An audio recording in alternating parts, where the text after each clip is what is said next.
Okay, my name is Sam Nelson. My thesis topic is the National Energy Guarantee, Australian Energy Policy to Accommodate Renewables. My supervisor is Dr. Yatindra Mishra. I'm doing BRB 801.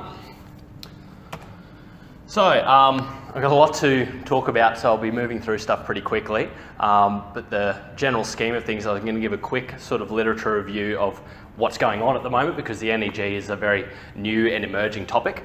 And it's a bit muddy, the communication as to what's actually going on there. The central ideas are reliability and emissions. I'll talk about how they're being focused on at the moment. And then when I go into the actual work I've done, I've been looking at a case study of Kidston Mine, which is a combined hydro and solar power farm. And I've created a model for reliability based off of what's projected to be going on with this project. Some preliminary findings and what's left to do for the rest of the year. So the National Energy Guarantee is the government's current process to work out new energy policy for the national electricity market. It's a bit of a state of the art in terms of where things are at in terms of our generation technology, renewable energy technology, current electricity prices and current challenges that the existing market faces. So it's split into two main areas of focus, reliability and emissions. The reliability generally is an umbrella term for covering that rapidly changing generation mix that we're seeing, the introduction of cheap renewable energy from solar and wind, our aging coal fleet, which is, there are future projects being proposed to replace them, but certainly not at the same rate that we're getting an uptake in renewable energy generation. It also covers the different profile of generation that we're seeing in these new technologies with wind and solar. Obviously, they're only making energy for us when the sun is shining or when the wind is blowing. And also reliability is all centered around peak demand and making sure that we have energy to keep the lights on when we want them on. Emissions, comparatively, is a bit more straightforward. It's the acknowledgement by the government that we've agreed to the Paris Agreement, which is Australia's commitment is 26 to 28% of our 2005 levels by 2030. This is also, for simplicity's sake, the same target for the energy generation sector, is aiming for a 26% reduction as their contribution to all of Australia's emissions. Also, in part of discussing emissions, we have a concept I want to make you aware of called renewable energy zones, which is how we're seeing these new generation projects being installed. And also, the last main point for the Renewable Energy Guarantee is that currently the policy is focused around the retailer in terms of who is accountable for providing the electricity and keeping track of emissions. It's the policy is so far staying far away from terms such as carbon tax on the generators themselves. So in terms of that rapidly changing generation mix, here's a graph projecting the proportions of generation technologies through to 2037. And we can see that on the left-hand side, while we're getting a large increase in capacity over the next 20 years, we're not actually seeing the planned requirement for more generation in terms of gigawatt hours. This new generation is coming through. We're seeing a large uptake in energy storage, which of course is not actually generating anything itself. We're seeing increases in wind and solar, but those obviously have capacity factors that mean that such a proportional increase in potential capacity isn't necessarily meaning that we're running them 100% of the time. But we can also see from these graphs that the biggest change, other than stuff being added, is what has a lower proportion of the mix, and that is our coal power, which is gradually decreasing in generation capacity, and also in terms of how much is projected to be providing gigawatt hours over the course of a year. This next graph is further showing this aging coal fleet in the projected closures over the next 3 decades up till 2050. We can see that we are losing the majority of our coal fleet by this time. There are, like I said, other projects proposed, but I've yet to see any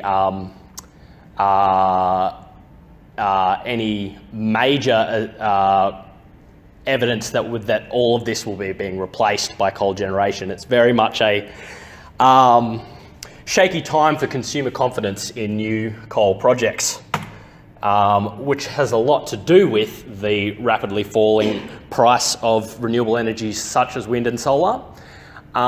These renewable energy zones is a concept that's being thrown around at the moment, a hot topic in discussing the National Energy Guarantee.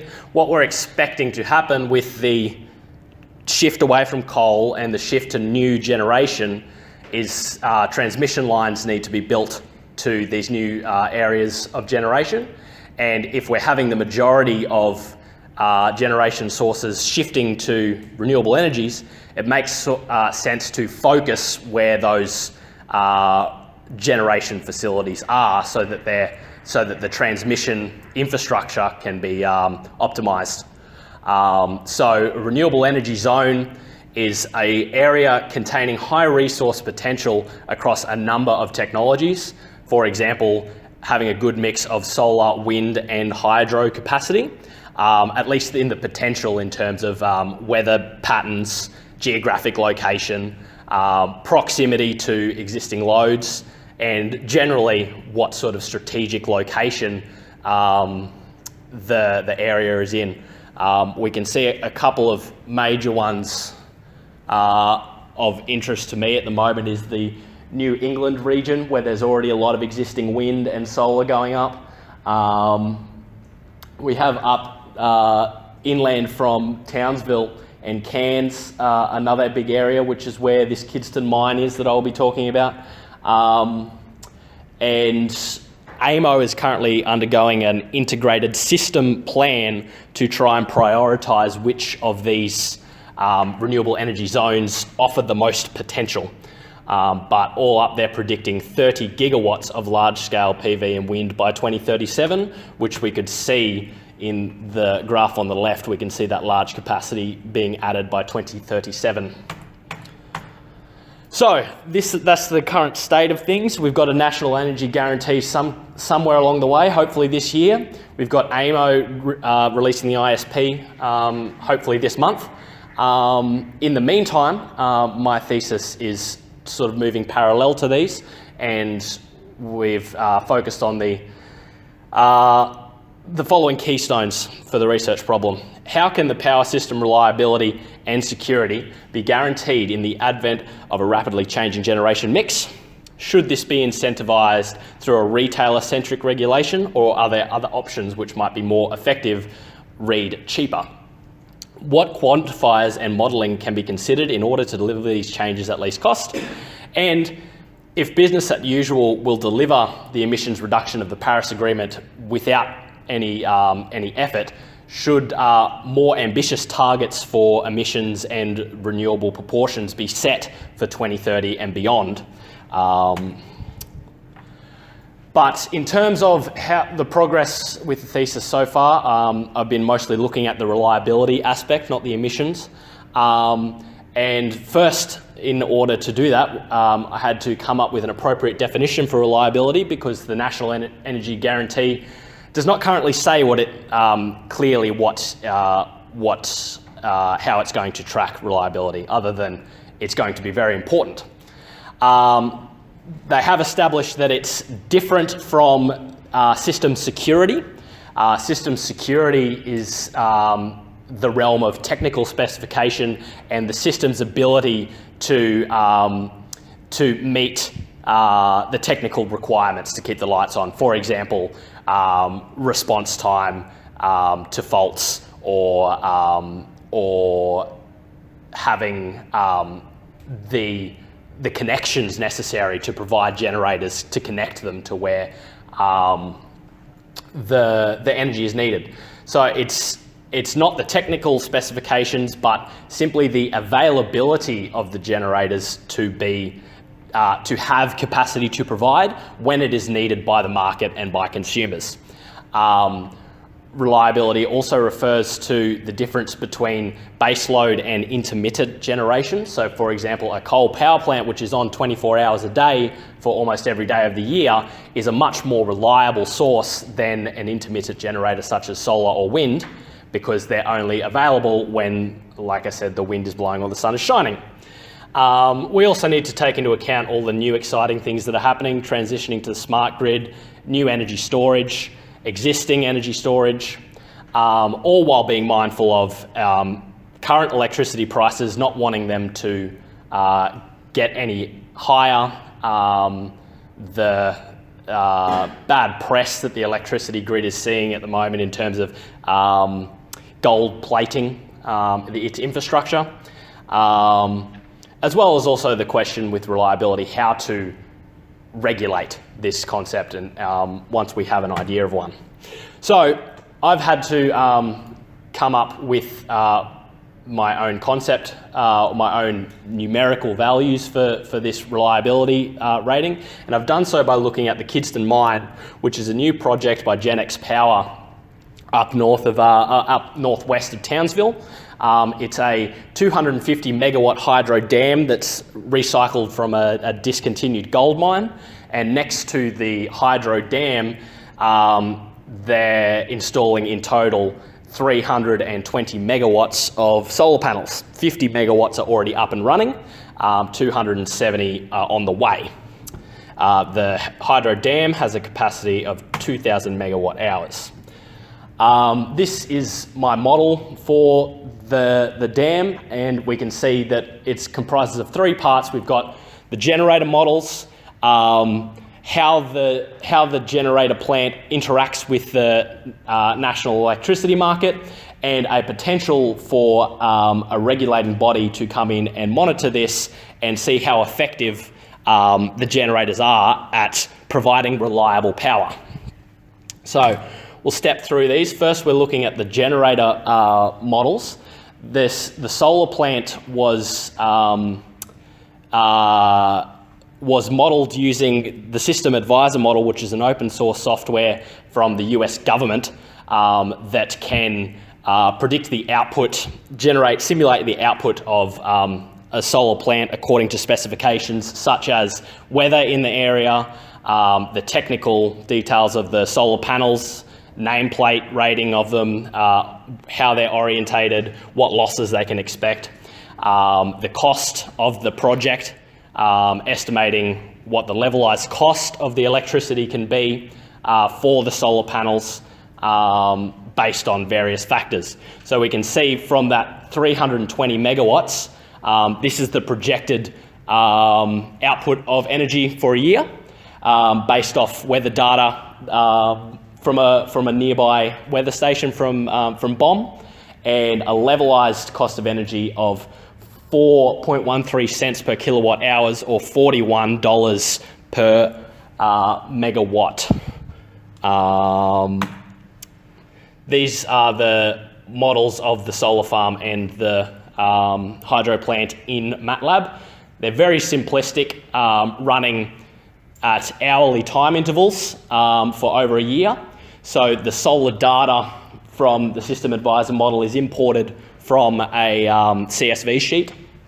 The hydro is just a simple round trip efficiency and specifics in terms of how much, what discharge rate at depth of discharge and total capacity of the dam. Here is an example of the first week of simulating. So this would be from January 1st to January 7th, given the weather from, I believe I used 2017 weather. we can see that there was a bit of non-desirable weather later in the week where the solar was not outputting as much, but we can also see over the week when it was choosing to recharge the hydro dam, and we can see the hydro dam discharging as well.